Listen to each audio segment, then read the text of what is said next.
आता वळत पुढच्या बातमीकडे। बातमी आहे साम टीव्हीच्या इम्पॅक्टची।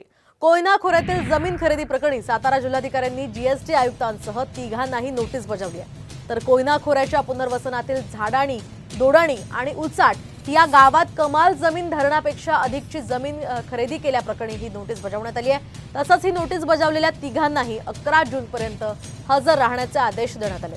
दरम्यान जमीन खरेदीबाबतचे कागदपत्र घेऊन हजर न झाल्यास आता जमीन शासन जमा होईल असाही इशारा जिल्हाधिकाऱ्यांनी दिला। तर संवेदनशील भागामध्ये जमीन खरेदी केली या प्रकरणामध्ये साम टीव्हीनं बातमी दाखवली होती आणि त्या बातमीची दखल घेत जिल्हाधिकाऱ्यांनी आता जीएसटी आयुक्तांसह तिघांनाही नोटीस पाठवली आहे। वळीव इतर 13 जणांनी जी जमीन खरेदी केलेली आहे या जमिनीचा झालेला बेकायदेशीर व्यवहाराबाबत तक्रार केलेली आहे। तसेच त्यामध्ये बांधकाम झालेलं आहे, ते बांधकाम अनधिकृत आहे, त्याची कोणती परवानगी प्रांत साहेब जिल्हाधिकारी साहेब यांच्याकडे नाही या आशयाचं निवेदन दिलं होतं। त्यावरती 9 जूनपर्यंत कारवाई करण्याची विनंती केली होती आणि 10 जूनपासून मी जिल्हाधिकारी कार्यालयासमोर आमरण उपोषण बसणार होतो। त्या अनुषंगाने माननीय जिल्हाधिकारी सातारा यांनी चौकशीचे आदेश देऊन माननीय प्रांताधिकारी यांच्याकडून अहवाल मागितला